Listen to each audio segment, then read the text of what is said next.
So freaking cute. So cute. All right, sweet friends. So we are going to be talking about the astrological forecast for the week of June 22nd into June 28th. So we're going to be starting into Monday, leading into the following Sunday. Yeah, so not a lot of transits happening this week. On Thursday, June 25th, Venus is trine Saturn and the Sun is square Neptune. On Saturday, June 27th, Mars is sextile Jupiter. And then Sunday, June 28th, Mars enters Gemini. So we're going to be diving into like breaking those pieces down. Okay. Questions, comments, concerns? No? All right. Dope. Just a heads up for those of you who are joining for the first time, at the end of this live stream, after I move through all the transits, I open up a space to ask questions. So if you have like burning astrology questions about your chart or specific things, please ask. We're going to jump over here. There we go. Takes a second for it to load in. Okay, I think we made it. It's such an interesting visceral feeling when you're so like tuned into the energetic forces that be. I'm like, I feel like a different person. All right, so we are on the 25th. So we've got Venus hanging out here in Leo, making a sextile over to Saturn. What? Trine. I don't know why I said sextile. I was like, what? That doesn't make sense. Trine. Kerchow. Venus has been moving quick, guys. She's got a pep in her step. Get her out of Leo. I'm already tired of it. That's me personally. No shame or shade to anybody with Venus and Leo. You're good. But I'm tired of it, Grandpa. That's me. Okay, so we are looking at Thursday. Again, there's no transits happening at the start of this week. Now we have this sort of, it's kind of nice because it's giving us a moment to like settle into the fact that Chiron has entered Taurus, the Sun has entered Cancer. So we're really getting the like, just like settling in, like getting kind. Do you guys know those like little sand spiders that like cover themselves in sand? That's what it feels like. It's like settling in to the energy. And yeah, all right. I feel like a broken record right now. My brain's a little scrambled eggs.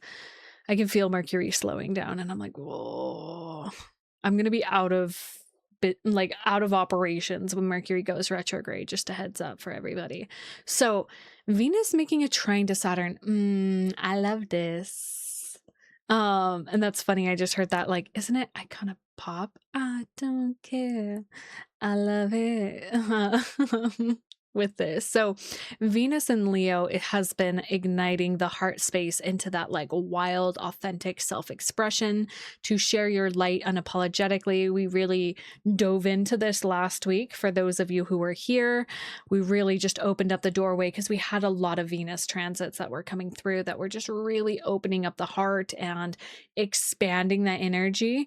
And now this is such a, I really love this trine because trines create this sort of like supportive structure from a similar element. It's the same element of fire. And when we look at Saturn and Aries, I love Saturn and Aries. I'm a little biased. I have Saturn and Aries, learning these lessons right now, presently.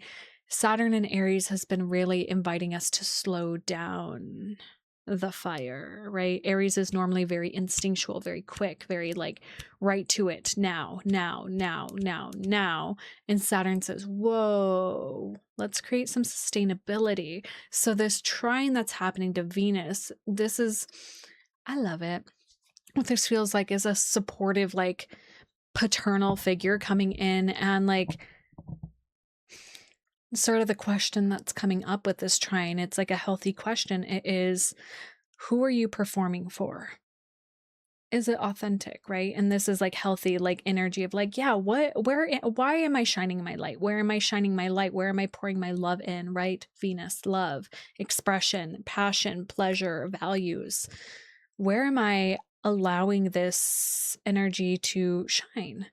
And is it sustainable? Am I shining just to shine, just to be seen, which is very Leo, which is okay? Or like, is this a co-created fire, right? Where other people are adding to the flames and there's reciprocity. And there's this thing with Saturn here that is really just like, it feels very like, I don't know, I keep getting this image in my mind of like, Venus and Leo is like this cheerleader archetype. And Saturn in Aries is like that supportive dad that like goes to all the meets and like wants to support her, but is like, you need a rest. You need to like, you know, let your fire like have a container so it can express that it's not just everywhere. It's not performing at every single moment of the day. It is intentionally cultivated love. And this also can be a space or time to really invite in more sustainability in relationships that are being created at this time. Hi, by any chance, am I hiring for a marketing assistant role? You can email me your resume if you want. If you check out my website, there should be my email on there. I love people that ask. Hey, always shoot your shot. So coming back into talking about Saturn here, Saturn creates a supportive structure for Venus to perform on. And it's literally, I don't know why cheerleading is coming in, but I'm thinking of like the flyer and the base, like they each have like a very specific role and they both work together. I know nothing about cheerleading, by the way. I'm only getting glimpses at it because my little niece is like jumping into it for fun. And so like having that base foundation for this fire to express, we've got to watch Bring It On. Honestly, I'm down. Absolutely down.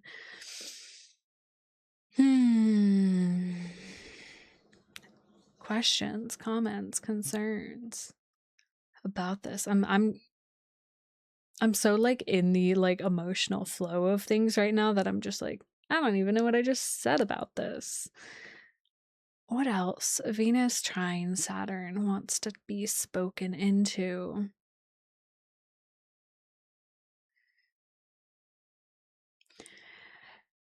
Another thing that is coming up with this is like understanding the forge of your life, like returning to the forge every day, right?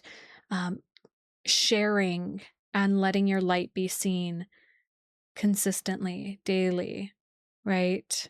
Oh, thank you, Endless. Yeah, absolutely. Email me your resume and additionally, like your portfolio. Show me what you've done, what you've got created.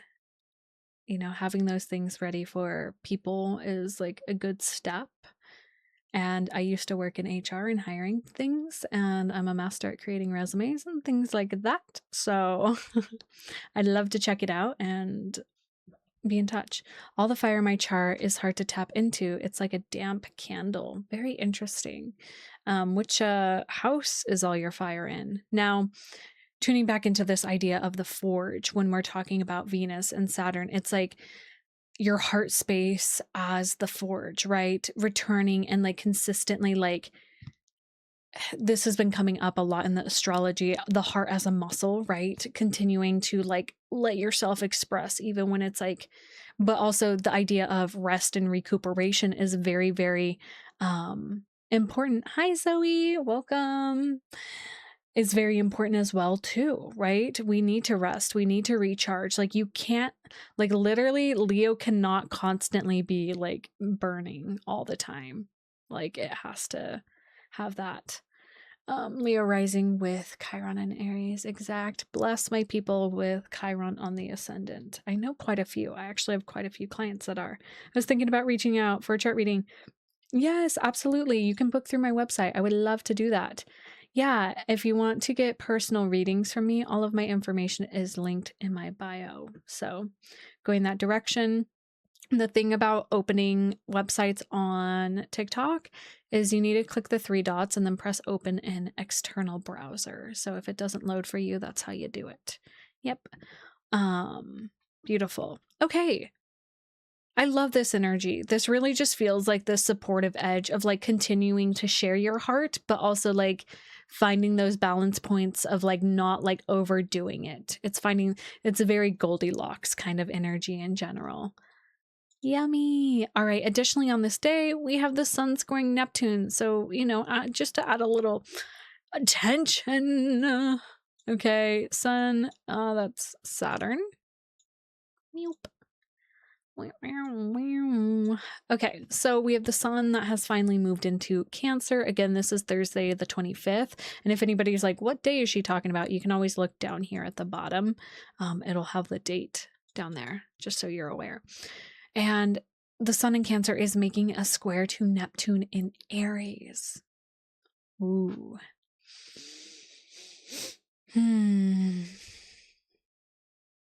This is such an interesting energy as I'm just like feeling into it. And so something I like to do is kind of like break down these archetypes for you so you can eventually start understanding these threads in your own language or your own experience. So Neptune in Aries is such a visceral shift that we've had since it's moved from Pisces into Aries. And this really is this sort of self-devotion energy, right? You pouring into you is actually the thing that is healing the collective, like you taking care of you, because the only thing that you're responsible for in this life is you. And that, of course, if you're a parent, your children, of course, but it's you. You are the center of your universe and catering to you and your fire. And so Neptune really like broadens that depth of self-love and boundaries of identity, and like really like it's this deeper understanding of I just am. And this square to the sun in Cancer, there's this more rooted feeling in the emotional realm where it's sort of bringing in the egoic expression around the memories of emotions, of ancestry, of these patterns, and more emotional substance that's coming up. And so this square, you may feel that, especially now that Chiron's out of Aries, you may feel that like you've got this new identity that has like deepened and taken form in a unique way. And the sun in Cancer is kind of bringing up those like tendrils of patterns and witnessing around the emotional expression. Hi, Tao, welcome. And so it's very, I can feel the like, this Cancer energy kind of there's like kind of there's multiple ways that this can go, because Neptune in Aries feels very open. It feels very raw and real and revealed. It's vulnerable. And the sun in Cancer wants to hide when it comes to like witnessing some of these sort of new parts, right? This is kind of the ego that gets wrapped up in like, how do I want to articulate this?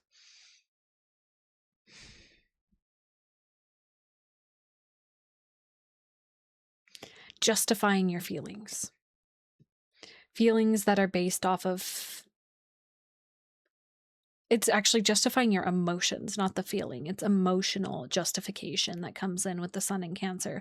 Emotions are created via environment and or memory and or pattern. Feelings are a bit different. Feelings come and they go, and they are more self-oriented, where emotions are responsive. Okay, just to kind of create that differentiation. And this square is going to bring up where there's parts of your ego that wants to justify your emotional responses. And Neptune in Aries is like this deeper, like, I don't know what this image is that keeps coming up when I think about this. It literally is like a fetus in my brain, like literally that tiny little like nodule that is like a human creation in the womb. It's like, that's kind of this Neptune and Aries energy, where it's like, it's just like this little bundle of cells that's eventually going to turn into a full human someday, but it doesn't have like a name or an identity or anything set upon it. It just is. It's just something that is in the process of being eventually. I hope, does this make sense? I feel like I'm getting very deep in it. But this square is creating tension around like, yeah, justifying your emotions, and then just like the truth of like what is fully present, like the underlying like emotional response, feeling response. Yeah, y'all picking up what I'm putting down. It's also okay if you are not. And I've got a song in my head.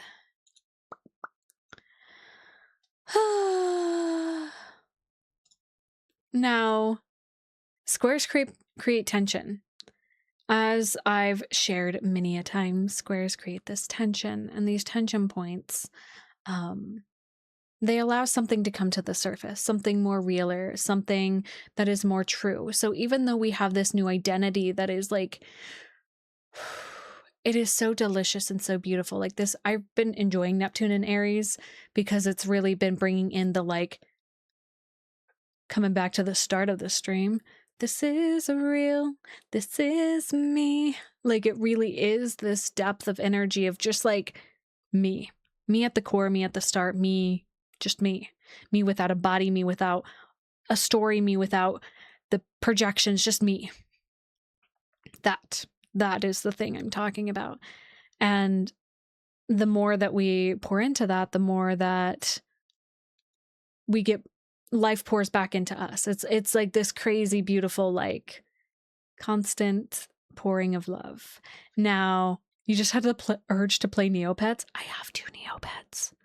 I have stuffed Neopets in my room. I have 2 of them.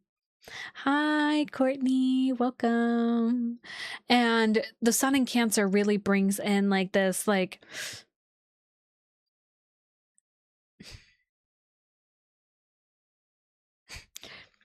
I feel like Neptune and Aries is kind of bringing in this more dissociative,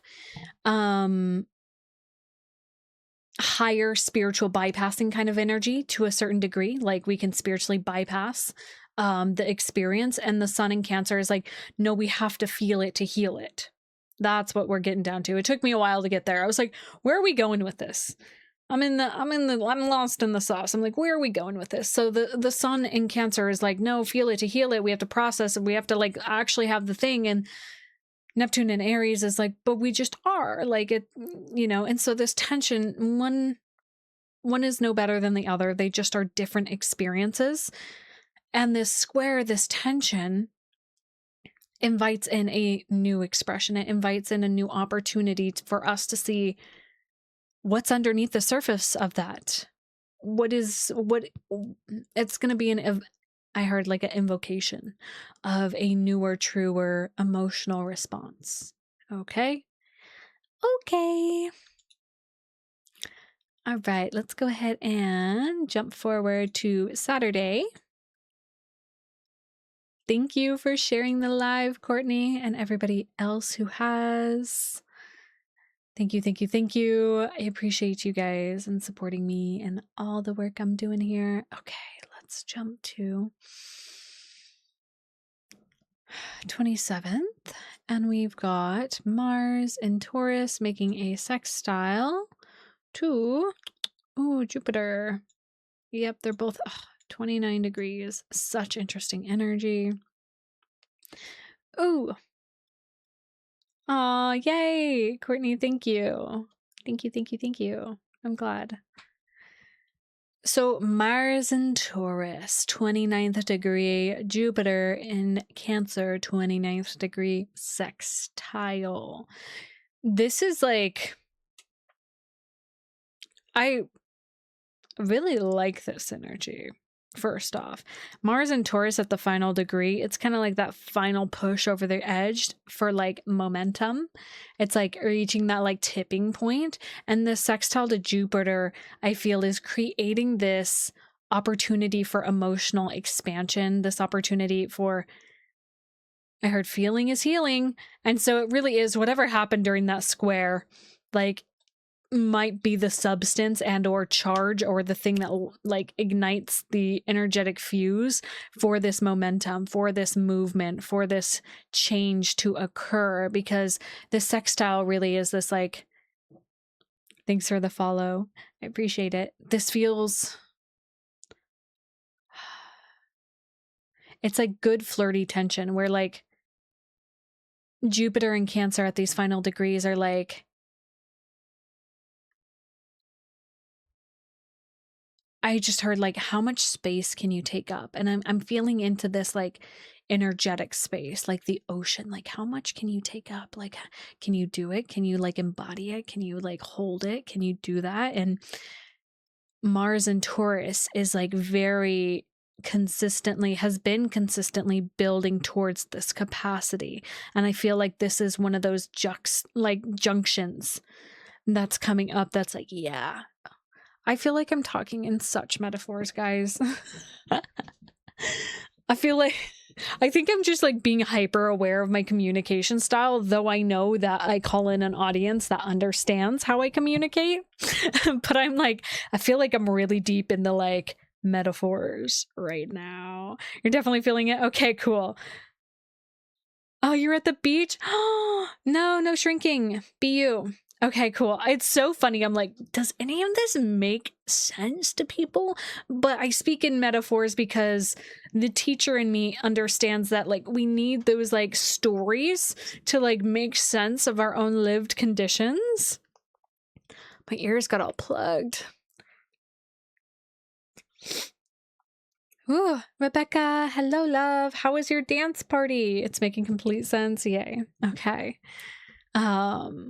Hi. Oh, I'm feeling stuck on my Neptune line, but I'm feeling it. Hello. Hi, Matt. Drive safe. Happy Father's Day, mister. I still need to do that. I still need to do the calling of the father. Now, other things about this sextile. Sextiles creates like kind of this fun little flirty energy as well, where it's like, and when I say flirty, it like ignites like good tension, like I want to do. And so Mars is kind of like, I'll show you what I can do, like I'll do it, like I'll like push it over the finish line kind of thing. And Jupiter and Cancer, like Mars is kind of speaking to Jupiter and Cancer, like, yeah, feel the big things, like do it, like, you know, have the big feelings, right? Now, for whatever reason, this feels very sexual as I'm saying it. You know, use your discernment. You are all adults. You're an Aries. Beautiful. What was your favorite playlist? I hate when the music's like not the vibe, but you know, sometimes it's a good challenge to dance to things that aren't usually in our rotation. Yeah, I like this sextile energy because it really is this sort of like, it feels like putting like the final puzzle piece into the puzzle and that satisfaction. We always turn that way. Yeah, you know, hey, I think it's important to have a healthy like connection with sexual innuendos. Like it's good. Now, yeah, this really feels like the final puzzle piece and like a picture that you've been working on, and it's like that gets dropped in and it's like, oh, it makes sense. So I feel as though this week is going to sort of start. There's been a lot of like riddly kind of energy lately of like things not fully making sense, why they're turning out the way they are or panning out, etc., etc. And this I feel like is going to be a moment of like, it makes sense. Watched Masters of the Universe. Oh, heck yeah. That's awesome. All right, let's jump ahead to Sunday and we will watch as Mars enters Gemini. Maybe we need to go ahead a couple of hours. Looks like, oh, I did AM. We want PM. Boom, Mars enters Gemini. And so little heads up that the following week, Mars will meet Uranus. So just a little fun energy. Yeah, honestly, I've been a little panicky personally. This is personal take on Mars and Gemini, because we kind of lose like our grounded anchor point in Taurus, and now we have Chiron in Taurus, which is not the best anchor for Earth energy. So as Mars moves into Gemini, I'm going to really invite like grounded energy for everybody, like root systems, like going outside, putting your feet on the earth, right? As Mars moves into Gemini on the 28th, this is a shift in pace. And I do feel like Mars and Taurus was a bit of like dragging our feet in a good way, in a building sustainably, not like really. It wasn't fast paced by any means. It hasn't been fast paced by any means, but it's been very like slow and steady. Mars enters Gemini, and it's very, I'm seeing like the Flash, like Barry Allen, like, and it's go time, like movement, moving, going. And Mars, for those of you who are unfamiliar, Mars is our drive, our will to get things done, to go and achieve. It's our masculine energy, right? And when I say masculine, I like to compare it to like the positive side of a battery. It's just how energy is exerted, right? So when Mars enters Gemini, it's very cerebral, lots of mental stimuli that wants to be acted upon. So this is like writing, speaking, filming, right? Doing all the like a lot of verbal sort of energy, a lot of allowing your voice to take form and actually be spoken. And I heard the word wants to be spoken. So some of you guys really have those things that want to be shared out in the world. And